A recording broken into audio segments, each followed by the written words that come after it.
بسم اللہ الرحمن الرحیم۔ قانون، قاعدہ۔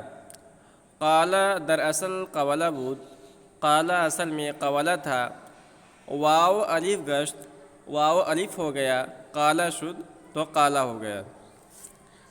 یہاں سے مصنف رحمۃ اللہ علیہ معطل عین کی گردانوں میں تعلیلات کو ذکر کر رہے ہیں۔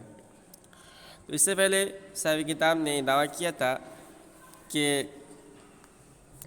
معطل عین کی گردانوں کی تمام ابواب میں تعلیلات اور تغیرات بکثرت واقع ہوئی ہیں۔ جتنے بھی معطل عین کے ابواب ہیں صرف 4 ابواب کو چھوڑ کر، باب تفعیل، باب تفعول،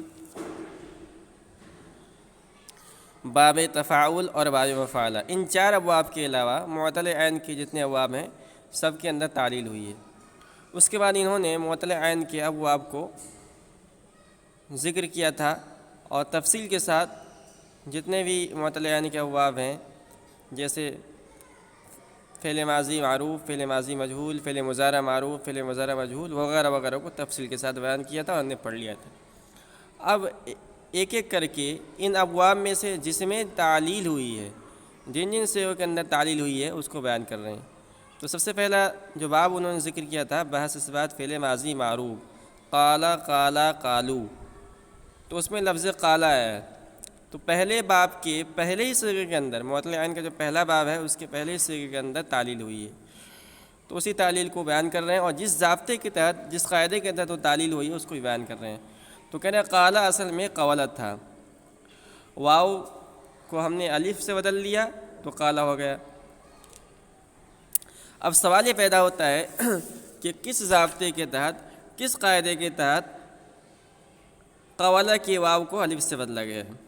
تو اس کا جواب مصنف رحمۃ اللہ علیہ قاعدے کی شکل میں دے رہے ہیں کہ 7 شرائط ہیں، جہاں بھی یہ 7 شرائط پائے جائیں گے وہاں واو کو الف سے بدل لیا جائے گا۔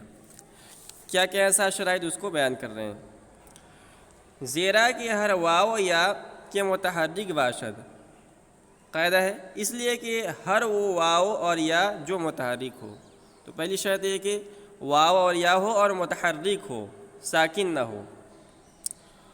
وما قبل مفتوح، اور اس کا ماقبل مفتوح ہو، یا واو اور یا متحرک ہو اور اس کا ماقبل مفتوح ہو۔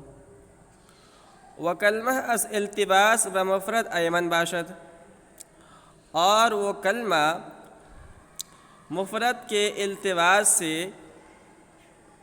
محفوظ ہو، یعنی اگر اس کلمے کے اندر ہم تعلیل کریں تو مفرد کے ساتھ التباس نہ ہو، یہ پتہ نہیں چلے کہ مفرد ہے یا تثنیہ ہے۔ ودنا کلمہ تعلیل دیگر از جنس و نیافتادہ، اور اس کلمے کے اندر اس جنس کی کوئی دوسری تعلیل نہیں ہوئی ہو، ٹھیک ہے؟ تو اس جنس کی کوئی دوسرے جنس کی تعلیل کوئی ہوئی ہو، اس جنس کی کوئی تعلیل نہیں ہو۔ ودر معنی واو یا کی تصحیح ضروری است، اس کے بعد کہہ رہے ہیں کہ اور اس کلمے میں اس واو اور یا کے معنی میں نہ ہو، ودر معنی واو یا، اور اس واو اور یا کے معنی میں نہ ہو کہ تصحیح ضروری است، کہ جن کو اپنی اصلی حالت میں باقی رکھنا ضروری ہے۔ ان شرطوں کو ہم ایک ایک کر کے سمجھیں گے۔ ابھی ہم مصنف کی عبارت کو پڑھ لیتے ہیں۔ وَنِیس مصدر و جمع نہ باشد، نیس و مصدر اور جمع نہ ہو۔ تو یہ 7 شرائط ہیں، جہاں بھی پائے جائیں گے واو یا الف گردد، تو وہ واو اور یا الف ہو جائے گا، یعنی اس واو اور یا کو الف سے بدل لیا جائے گا۔ اب ہم ان شرائط کو ایک ایک کر کے سمجھتے ہیں۔ جہاں بھی ان شرطوں میں سے کوئی ایک شرط چھوٹ جائے گی وہاں یہ تعلیل نہیں ہوگی۔ چنانچہ آگے مصنف رحمۃ اللہ علیہ نے اسی پر تفریع کرتے ہوئے، اسی پر دکھاتے ہوئے کچھ صیغے ذکر کیا ہیں جہاں ان میں سے کوئی نہ کوئی ایک شرط مفقود ہے، وہاں تعلیل نہیں ہوئی ہے۔ تو پہلے ہم ان شرائط کو اچھے سے سمجھتے ہیں۔ تو پہلی شرط یہ تھی کہ واو اور یا متحرک ہو، ٹھیک ہے؟ اس قید سے قول اور بیع نکل جائیں گے۔ دیکھیں لفظ قول میں واو بھی ہے اور لفظ بیع کے اندر یا بھی ہے، لیکن یہ واو اور یا متحرک نہیں ہے، ساکین ہے۔ قول میں واو جو ہے وہ کیا ہے؟ ساکین ہے۔ بیع کے اندر واو ہے وہ ساکین ہے، تو قول اور بیع کے اندر تعلیل نہیں ہوگی، حالانکہ ان کا ماقبل متحرک ہے، ٹھیک ہے۔ دوسری شرط یہ تھی کہ واو اور یا کا ماقبل مفتوح ہو۔ اس قید سے قابل اور بائع نکل جائیں گے، ٹھیک ہے، حالانکہ اس میں واو اور یا بھی ہے، قابل کے اندر واو ہے اور بائع کے اندر یا ہے، کہ ان کا ماقبل مفتوح نہیں ہے، ٹھیک ہے۔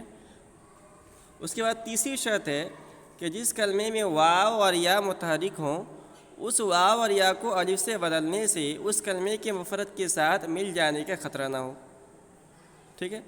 لہذا اس قید سے دعوا اور رمایا نکل جائیں گے۔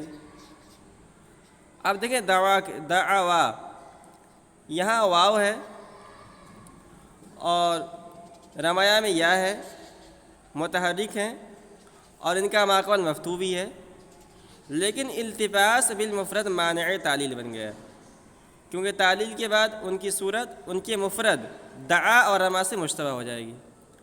جب ہم واو کو الف سے بدل لیں گے تو کیا ہو جائے گا؟ دعا ہو جائے گا۔ رمایا کی یا کو الف سے بدل دیں گے تو رما ہو جائے گا۔ تو اس صورت میں یہ معلوم نہیں ہوگا کہ یہ کون تثنیہ ہے کون مفرد ہے، تو التباس بالمفرد یہ معنی ہو جائے گا، مفرد کے ساتھ التباس ہونے کی وجہ سے اس کے اندر تعلیل نہیں ہوگی دعوی رمایا کے اندر۔ چوتھی شرط ہے کہ اس کلمے میں کوئی دوسری تعلیل اس جنس کی نہ ہوئی ہو، لہذا اس قید سے توا اور رما نکل جائیں گے، کیونکہ ان میں دوسری تعلیل اسی جنس کی ہوئی ہے۔ اب دیکھیں توا کے اندر واو ہے، متحرک ہے، رمایا کے اندر یا ہے، متحرک ہے، اس کا ماقبل مفتوح بھی ہے، لیکن ان کے اندر ایک دوسری تعلیل اسی جنس کی ہوئی ہے، کیا کہ توا اصل میں توایا تھا اور روا اصل میں روایا تھا۔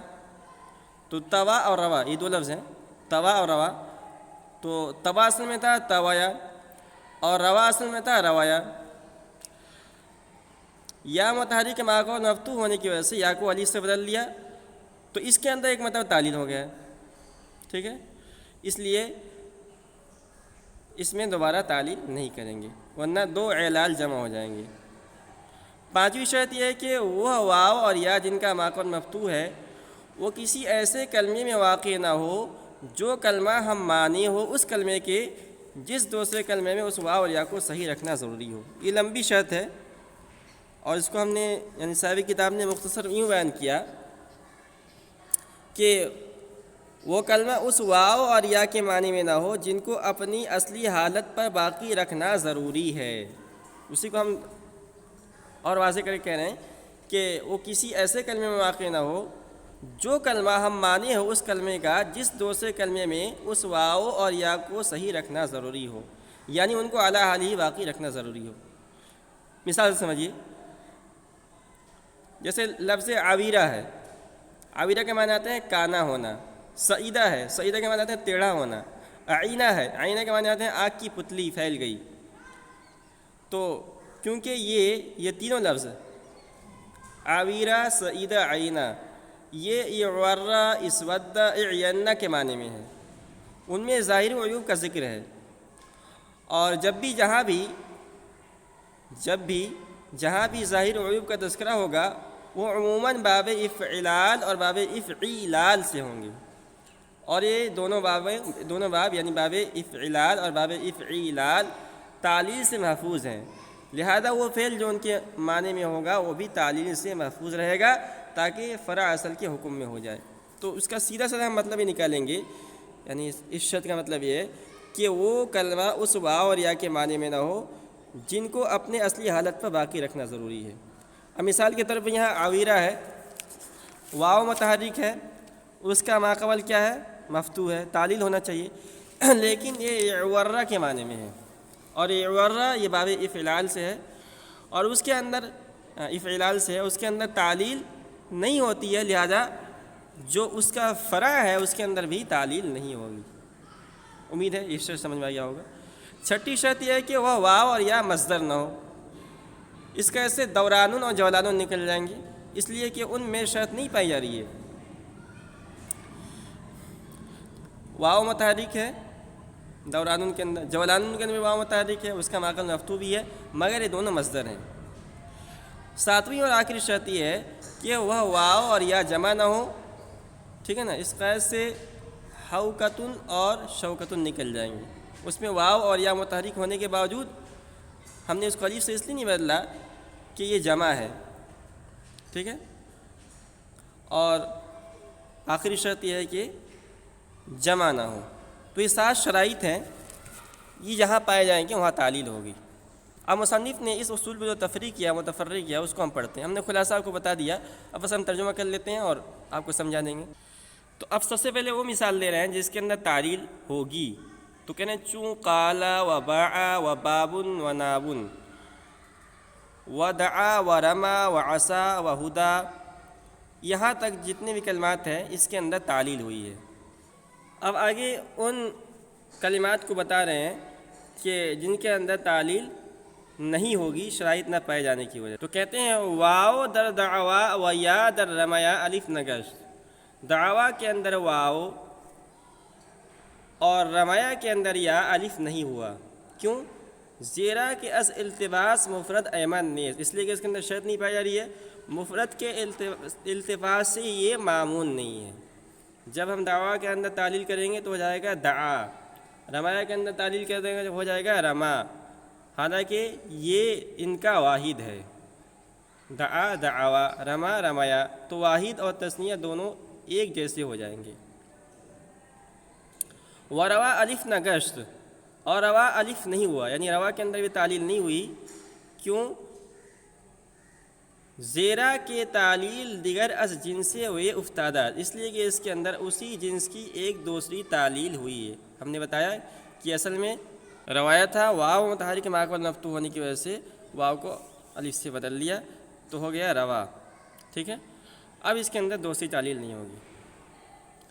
ودر عویرہ و سعیدہ و عینہ، اور عویرہ سعیدہ اور عینہ کے اندر، عویرہ کے اندر واو، سعیدہ کے اندر یا اور عینہ کے اندر یا، الف نہیں ہوا، حالانکہ یہ متحرک ہے، اس کا ماقبل مفتوح ہے۔